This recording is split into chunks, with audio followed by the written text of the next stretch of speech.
위더스는 제가 성장할 수 있도록 함께해준 멘토입니다. 안녕하세요. 6살 유치원생 아이를 육아 중인 37세 안미진입니다.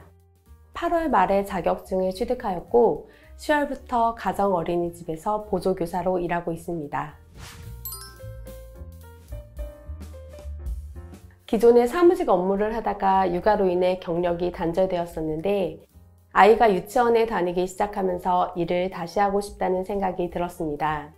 어린이집 보조교사는 하루에 4시간 30분만 근무한다는 것을 알게 되었고 제가 살고 있는 지역에 어린이집이 많아 취업에 대한 걱정이 없겠다는 생각으로 바로 공부를 시작했습니다. 보육교사 공부를 시작하면서 여러 교육원들을 알아보았는데 종류가 굉장히 많더라고요. 제가 위더스를 선택한 가장 큰 이유는 출석 수업을 위한 대면 교육장이 집 근처에 있었기 때문입니다. 과목당 대면 수업이 1회였고 대면 과목을 8과목 이수해야 했기에 총 8번의 수업이 사실 그렇게 많은 숫자는 아니지만 육아 중이라 부담이 되었습니다. 하지만 가까운 곳에서 대면 수업을 받을 수 있어서 망설임 없이 위더스를 선택할 수 있었습니다. 시험이나 과제 등 놓치기 쉬운 일정을 시작하기 전에 문자와 메일로 매번 알려주셨고 기한이 임박했을 때 다시 한번 연락을 주셔서 잘 마무리할 수 있었습니다. 중간에 궁금한 점이 생겨서 글을 남기면 플래너님께서 정말 빠르게 답변해 주셨고 그 내용도 문자로 다시 한번 남겨주셔서 플래너님을 믿고 진행할 수 있었습니다. 강의를 밀리지 않고 꾸준히 듣는 것이 가장 중요한 것 같습니다. 한 학기당 최대 8과목을 수강할 수 있는데 8과목을 한 번에 듣지 않고 나누어 수강하면서 부담을 줄일 수 있었습니다. 과제나 토론 주제는 해당 일자가 되기 전에 미리 확인할 수 있어서 주제를 확인하고 시간이 날 때마다 미리 작성해 놓는 것도 저만의 노하우였습니다. 이력서나 자기소개서는 미리 작성해 두는 것이 좋을 것 같습니다. 저는 오랜만에 자기소개서를 작성하려니 시간이 많이 걸리더라고요.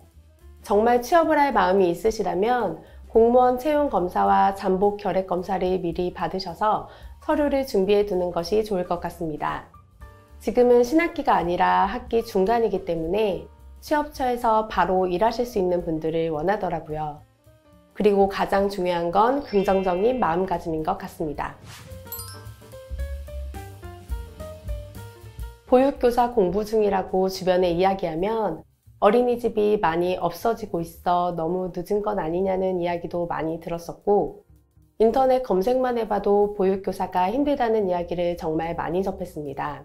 그런 이야기를 들을 때마다 저는 시작했을 때의 다짐과 각오를 떠올리며 잘 마무리할 수 있었습니다. 주변 사람들의 말에 흔들리지 말고 끝까지 잘 마무리하셨으면 좋겠습니다. 대면 교육 때 강의해주신 교수님들이 대부분 현직 어린이집 원장님이시거나 원장님이셨던 분들이었습니다. 강의 중간중간 어린이집에서 실제로 있었던 일들을 이야기해 주시며 대처 방안도 알려주셨는데 그 부분이 정말 많은 도움이 되었습니다. 이론적인 부분도 당연히 도움이 되었고 제대로 공부하지 않았던 점을 반성하기도 했습니다. 수강했던 강의들을 복습할 수 있어 더욱 큰 도움이 되고 있습니다.